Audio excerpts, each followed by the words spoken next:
Greetings, citizens, and thanks for tuning in to episode 64 of the Nindie Nation podcast. If this is your first time here, welcome, and thanks for stopping by. I'm Jeff, and Nindie Nation is your weekly source for everything independently developed for the Nintendo Switch. We'll take a look at every new indie game releasing on the eShop, and then in our second half, we'll dig deep into the hundreds of indies currently on sale and recommend a few of our favorites. This week, we're covering new releases and deals for May 9th through May 15th, all to help you find a new game to keep your Joy-Cons synced. Nindie Nation posts to podcast feeds on Sunday evening, and on Monday you can find a video version complete with footage of every game discussed over on the Nindie Nation YouTube channel. While you're there, check out some of our other content, including Let's Play Nindies with a new episode for Streets of Rage 4 where I'm joined by my daughter, and the newest entry in our Nindies We Love series featuring 5 games that will definitely keep your Joy-Cons synced. If you want to chat about the Nindies that you love, or stay up to date with the deals as soon as they go live, hit us up on Twitter at Nindie Nation. For everything else Nintendo, go check out our friends at the Nintendo Village, where they're plugging away to bring you daily news, feature articles, videos, and podcasts. You can find all of their content at thenintendovillage.com, and we thank them for hosting the Nindie Nation podcast. All right, ready for some games? Every week, a handful of them release without any fanfare, and this week, it seems that marketing teams across the land of Nindies were out to lunch because there are 11 titles that shadow dropped on the eShop. So what better place to start than with the neglected Nindies that released since episode 63? The Dresden Files by Hidden Achievement is a $17 cooperative card battling game set in the universe of an apparently best-selling book series also called The Dresden Files. Thinking it's safe to assume this one is specifically meant for fans of the series. And Super Icon released their decidedly metal-sounding first-person shooter, Gates of Hell, that sounds like the idea of Doom, but built within the first Unreal Engine. It's flat-out action in large arenas, and if you want to knock on the gates of hell, well, it'll cost you $6.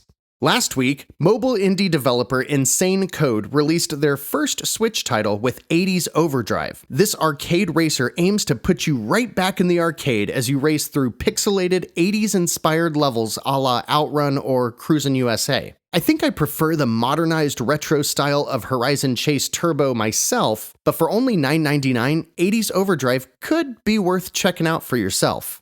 You know we cover a lot of anime-inspired visual romance novels here at Nindie Nation, and I see a lot of things that I'd honestly prefer not to, and that's what makes last week's release of Our Two-Bedroom Story even more unnerving because it looks odd. We've seen a couple of these from developer-publisher Voltage, but this one? Well, You Could Live With Me, the story. You work for a publishing house and decide to start living on your own. But a coworker's in your new home? This is my house, but you could live with me. When your new roommate hands you the key, your secret life together begins. So that's $25. Oh, and there's a disclaimer that the epilogue is only available in Japanese, which doesn't seem entirely useful in a visual novel, but, you know, what do I know? You know we're gearing up for a great episode when we're already at our first Nindie trifecta this early into the show. And for $12 even, publisher Plicky is bringing the goods. Greed Droid is a grid-based top-down puzzler with procedurally generated levels, roguelike mechanics, and RPG elements. The core gameplay seems similar to a Bomberman game, but the primary mechanic is picking up and throwing objects instead of blowing them up. Well, unfortunately it doesn't look that great. And we almost had 2 trifectas in a row. We'll save that for another day, though. And that's okay because East Asia Soft's new vertical scrolling shoot-'em-up Task Force Kampas looks like a fun little budget title regardless. With procedurally generated levels and roguelike mechanics, you'll never run out of stuff to blast your way through, and with inspiration from the golden era of 90s Japanese shmups and a pulsing soundtrack, $4.79 seems just right if you're looking for a simple arcade space shooter with a couple of modern mechanics for good measure. It's been quite some time since we've seen a new title from publisher Cool Small Games, and I'm almost positive that last week's Jet Ski Rush is something that we've covered on Nindie Nation before. It's a mobile port of a simplistic jet ski racing game launching half off for $2, and while it's a small game, I wouldn't exactly call it cool. Thank you.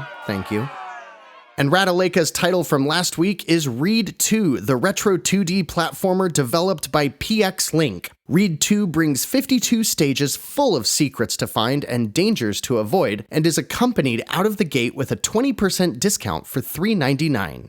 Fans of the Trials series or any of the other trick and balanced-based motorcycle games will be right at home with Cubic Games' Gravity Rush Zero, which looks exactly like the other titles in this genre, but with a sci-fi theme and a launch price of $6.99. And finally, bringing up the rear on this week's list of neglected Nindies is The Experiment Escape Room by OnSkull Games. As the title suggests, it's an escape room, but set in the scenario where you go to a doctor appointment, get drugged, and wake up in a room that you have to escape from. It looks pretty spooky, so I'm gonna be passing on this one, but it's only $4 if you want to try to escape from a crazy doctor. And who doesn't?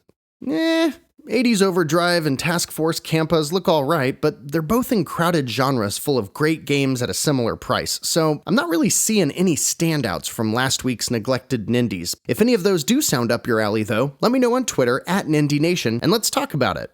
Now that we've looked in the rearview mirror, it's time to put the pedal to the floor and check out next week's new releases. Is there a hidden gem amongst the 21 titles hitting the eShop this week? Let's find out as we take a quick look at all of the Nindies releasing from May 9th through the 15th. Starting on May 9th, the first release is another by a team fairly new to the Switch called Fallen Tree Games. This week's entry, High Rise Heroes World Challenge, is basically Scrabble but told through the lens of a dude trying to work his way down 90 floors of a skyscraper that's starting to crumble after an earthquake. Bet you didn't see that description coming. If you weren't sold on that premise and the cheap mobile game art style just isn't doing it for you, Fallen Tree Games is ready to entice you by launching High Rise Heroes at 75% off for $2. I'm thinking you can probably save your $2, but that's just my 2 cents. Skipping ahead to May 12th is a title I am very excited about, and a bit intrigued as it shows no available price. I guess I'll have to ask Armor Games Studios myself how much Jet Lancer costs, because either way, this 2D aerial combat shooter looks like nothing I've ever seen. Well, except maybe Luftrausers, and that's a good thing. Jet Lancer is a hyper-stylized game that puts you in the seat of a fighter jet as you battle waves of enemies, monsters, and huge machines that look like something out of a Spider-Man movie. It comes packed with features to help you get off the ground and modes to keep you coming back, so even if this thing comes in at $15 or $20, it still seems like a solid title for that price. Yeah, man, Jet Lancer looks pretty rad. And so does Huntdown, a 2017 PC title by Easy Trigger, which is coming to the Switch on May 12th for $19.99 by way of Coffee Stain Studios. This 16-bit run-and-gun action title is infused with neon synth, cyberpunk vibes, and over-the-top action movie corniness, and I just love everything about what I'm seeing here. It's a bit hard to tell how the progression works, if it's stage-based, endless waves, or whatever else, but it includes 2-player co-op, and it looks just like an absolute blast. Consider Huntdown currently at the top of the list for this week's Nindie Nation Pick of the Week. I hope you know by listening to our little podcast or watching what we do on the YouTube channel that the last thing I ever want to do is come across as disingenuous. To that end, I'm about to recommend a sports title, and my knowledge of sports is, well, I probably know more about goat ownership and I have 2 cats. Regardless, Super Mega Baseball 3 by Metalhead Software is, somewhat by default, the highest rated baseball title you can find, other than Sony's MLB The Show. Now, The Show is expected to come to other platforms as early as this year, but for the time being, Super Mega Baseball 3 delivers a deep simulation for fans as well as modes to keep the game simple and fun for casuals. It uses a cartoony art style for the characters, but the style carries throughout the game very well. If you're a fan of baseball and want a game for the Switch, it looks like you'll be shelling out $44.99 for Super Mega Baseball 3 when it launches on May 13th, and you'll probably be pretty happy with your purchase. Also on May 13th is the first Switch release by Russian development studio Rhino Tales and their interactive movie She Sees Red. The story follows a detective on the hunt for a serial killer and is told through full-motion video with overdubbed English or subtitles alongside the original Russian voice track. It features multiple endings and launches with a 15% discount for $8.49. Oh my, our next release, kicking off the big Thursday drop of May 14th, is developed by Hamster on Coke Games, and I don't think they mean the sugary beverage. Their title, Zedge, is a simple puzzle adventure type game meant to help you relax and will set you back $1.39. It's kind of weird that Hamster on Coke is making something to help you relax, isn't it? Or am I just looking too much into that?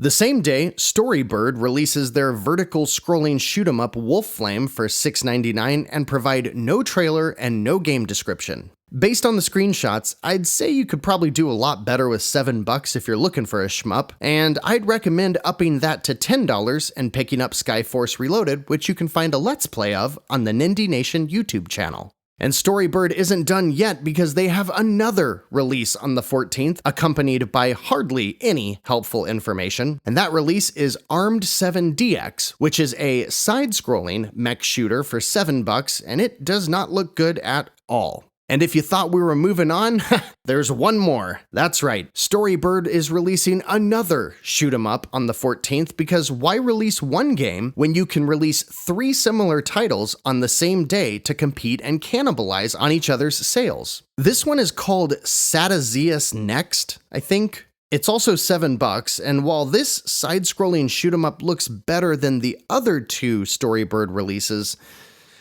it still looks pretty bad.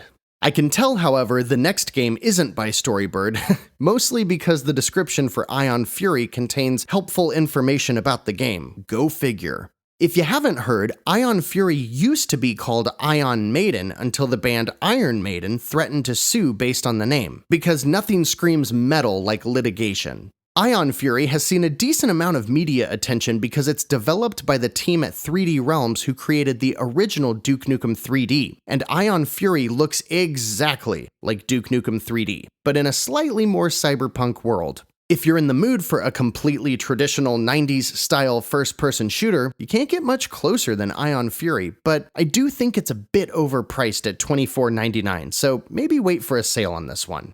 Boombit Games is a mobile developer who mostly builds simple, silly games meant to help you kill a few minutes here and there. This week, they bring Carnage Battle Arena to the eShop, which is a voxel-style destruction derby game. It doesn't look too bad, but considering all you're doing is driving around 3D pixelated vehicles and crashing into things, their asking price of $14.99 seems like they may be hanging out with the guys who make Zedge. How's that for a callback? Kolot is a super spooky first-person exploration adventure by Imagination, also for $14.99. Kolot is based on a true story called the Dyatlov Pass Incident, where 9 Russian hikers were found dead, and everything about this game, for me at least, is a big ol' bag of nope. But hey, if you're in the mood for a spooky 5-hour adventure set in an impressive Unreal Engine 4 world, by all means, go find out what happened to those hikers. Next up is a game I'm not really sure counts as an indie, but hear me out here. Oddworld Munchs Odyssey HD, well, the original, was a launch title for the original Xbox. I know this because I picked it up on launch day alongside my own Xbox back in 2001. Nowadays, the developer and publisher Oddworld Inhabitants are completely independent, but back then I think they were a part of EA when they made this game originally. Either way, I really like the Oddworld games with their quirky humor and fun mechanics where you do things like control minds of your enemies and other unique things you don't see elsewhere. Munchs Odyssey is a bit different though, as it's a third-person adventure, but it was pretty good back in the day, and I'd be willing to bet it holds up alright nowadays. Like some of the others on this list, it's a bit pricey even with it launching on sale for $20. If you're confident you'll see this game through, $20 is probably justifiable, but otherwise I'd say for a port of a 19-year-old game, I'd probably hold out for a $10 price point. Forever Entertainment joins us again after a couple of weeks off and ports Cooking Simulator to the Switch for $19.99. Like all of the other simulator games, half of the fun in this game is actually trying to complete the tasks. In this case, getting a recipe, preparing meals, and so on, whereas the other half of the fun is just letting chaos take over and laughing at how the physics can create an absolute train wreck out of an otherwise ordinary situation. I've been hot and cold on Forever Entertainment for a while now, but I like to see that they've been leaning into more fleshed out experiences, with Biolab Wars, Panzer Dragoon Remake, and some others recently. You'll probably know if Cooking Simulator is right for you without even having to look at it, but if you're the right audience for it, I think you'll probably have a great time even at the launch price of $20. The bacon publisher called Naken, that released a couple of games last week, is back this week, allowing me to reuse the bacon joke that was already bad in the first place. This week, however, they're bringing their AAA motorcycle racer TT Isle of Man 2 Right on the Edge for a hefty $60. This game was recently offered for free on the Xbox, so I dabbled with it a bit, and yep, it's a AAA motorcycle racing game with AAA motorcycle racing graphics and gameplay at a AAA motorcycle racing game price.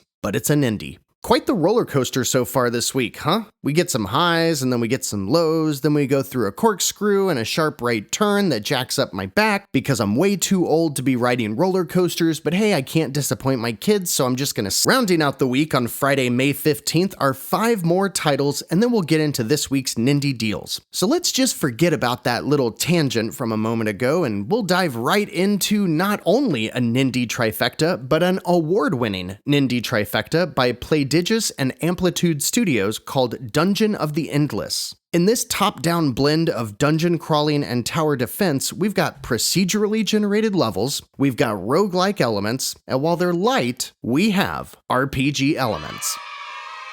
Dungeon of the Endless is the definition of a kitchen sink game. Your ship crashes and you have to protect it from invading enemies, but you also have to explore the dungeon to find everything you need to fix the ship while you're upgrading characters and battling your way through an infinite amount of levels. There's a lot going on in this game, so much so that it makes me a bit skeptical on if it can actually be pulled off, but the reviews and awards it's earned speak for themselves, so I'm just gonna say Dungeon of the Endless is another solid choice this week. And coming in at $15.99, it shouldn't break the bank either. Nestor Yavorsky is a developer who manages Hook Games and has released a handful of simple puzzle titles for the Switch, including the beloved Lines XL. He's back this week with Kokoro Magic, regularly $2.99 but launching for 69 cents. It looks like Crosswords and Sudoku and Minesweeper had a crazy party that none of them can remember, and 9 months later out popped Kokoro Magic.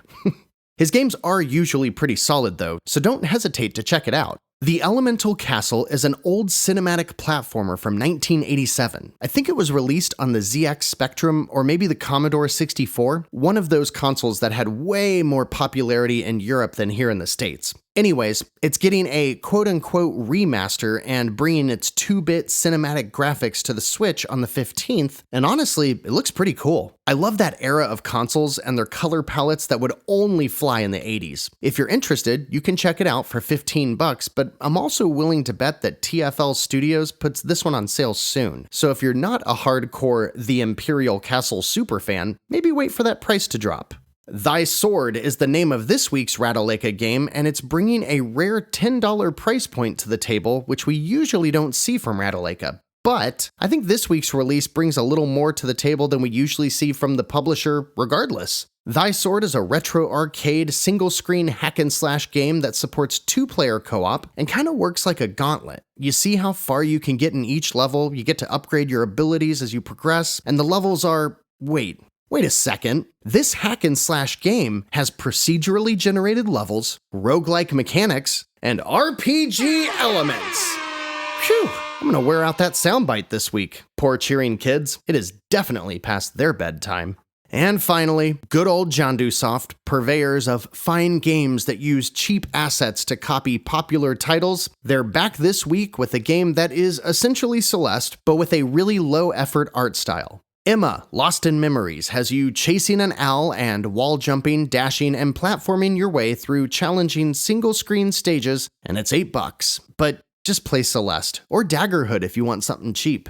Well, it looks like we're back to a nice even spread of indies covering just about every type of genre out there, but my picks of the week include Jetlancer, Huntdown, Ion Fury, Dungeon of the Endless, and Thy Sword. And if none of those happen to tickle your fancy, we've got sports titles, interactive stories, a couple of puzzlers, and a whole lot more. It's a big week. But if for some reason none of those are enough to keep your Joy-Cons synced, well, we've got a slew of games currently on sale to consider. And with 601 games currently on sale, there's sure to be something that suits you. Keep in mind that sales from the past couple of weeks are still live through May 25th, so go check out the last 10 minutes of episode 63 or 62 if you want to see even more games that we recommend that are still on sale. For this week, though, here are our picks for the best deals of the week.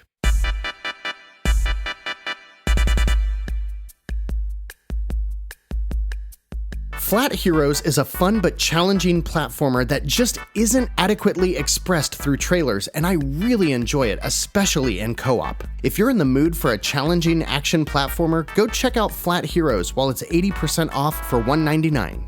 Puzzle Book is a collection of a bunch of jigsaw puzzles that you can customize to any difficulty level, and it's been a huge hit in my household recently. My wife and daughter have had a lot of fun passing the Switch back and forth taking turns with this one, and right now it's 75% off for only 99 cents. And what might be the best value of this week, there's a new bundle available called the Indie Gems Bundle Explosions Edition, which is 66% off for $9.99, and it includes Neurovoider, one of my favorite twin-stick roguelikes, Transcripted, a twin-stick arcade shooter that will be very familiar to anyone who's played Geometry Wars or the Super Stardust series, and Steradin Binary Stars, a side-scrolling shoot-'em-up that is among the better in the genre currently available on the Switch. 3 great games for $10. Can't beat that.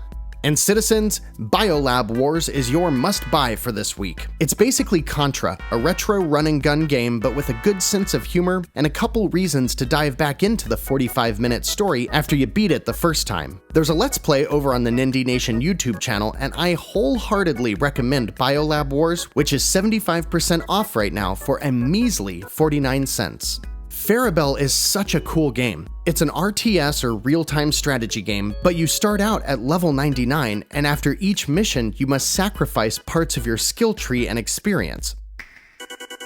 So you basically run an RPG backwards. It makes sense in the story, I promise, but I don't want to spoil it. Farah Belle is absolutely worth a shot right now because at 96% off, it's only 39 cents.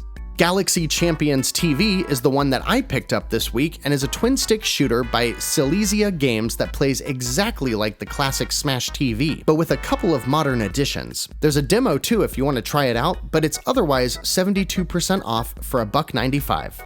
If you're in the mood for a traditional side-scrolling adventure, Toki is the remake of an original Nintendo game, and it's pretty fun. I've played the Switch remaster, and I've had a great time with it, and I think you will too, especially while it's 66% off for $4.99.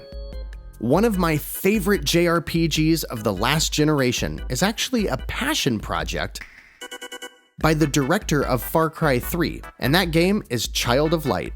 If you've never played a JRPG, I think this is a perfect one to jump in with, and it's 75% off for only $4.99. I've mentioned my love for vertical drop heroes many times here in the past, and we have a Let's Play over on the YouTube channel for it as well, but I pass this recommendation off to you this week, citizens. The developer, Nerduke, has a bundle for vertical drop heroes and 2 of his other games, Dungeon Crawl and Monster Slayers, for only $4.48 or 85% off, but I know nothing about these other 2 titles. Based on vertical drop heroes alone, I trust that they're at least decent, but I want to know, have any of you ever played these games? If so, let me know on Twitter at Nindie Nation.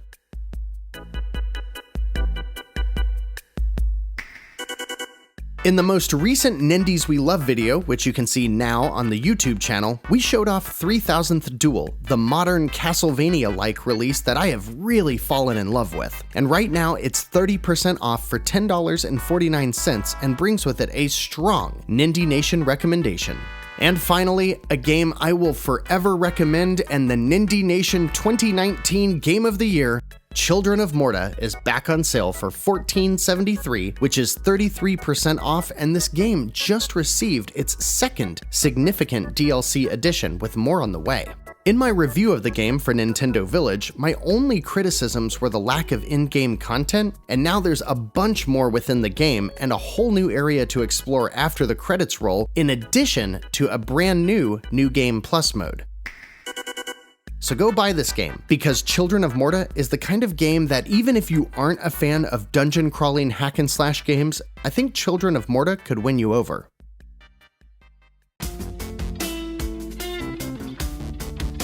Did any of these stand out to you? What about the new releases? If you picked up anything you heard about on today's episode, I would love to hear about it over on Twitter at Nindie Nation. Don't forget, if you're listening to us on your favorite podcast service and want to see these games in action, go check out the Nindie Nation YouTube channel, where we post a video of each episode on Monday, one day after the audio podcast goes live. Just remember that the whole world shut down, I have 2 small kids at home thing may delay those dates by a day here or there. There's a lot more stuff on the Nindie Nation YouTube channel too. Nindies We Love just saw a brand new release featuring 5 games that are currently keeping our Joy-Con synced, and just a couple of days ago I posted a Let's Play of Streets of Rage 4 where I'm accompanied by my 7-year-old daughter, and she is just over the moon every time she sees another person has watched or liked the video she's in. Hint, hint, don't let a 7-year-old girl down. You don't want her upset. As you know, we're focused only on the indies here, so if you want to read, listen, or see content for anything else Nintendo related, head on over to the Nintendo Village, where they're cranking out daily features and news articles, reviews, YouTube shows, and weekly podcasts. You can find everything they do over at thenintendovillage.com, and we thank them for making Nindie Nation possible. And with that, we're all done with this week's episode. As always, thank you so much for listening this week. I appreciate every single minute each and every one of you spends with us, and I have been thrilled to see some real significant growth in the podcast and the YouTube channel over the past month or so. So thank you, thank you, thank you. We'll be back next week with a bunch more indie games to discuss and possibly another video before then. Don't forget to chat with us on Twitter at Nindie Nation and share us with your friends. Until next week, I'm Jeff. This has been Nindie Nation episode 64. And it doesn't matter if we're in the thick of quarantine or even if we're roaming free. No matter the circumstances, you can count on Nindie Nation to be right here helping you find just the game to keep your Joy-Cons synced.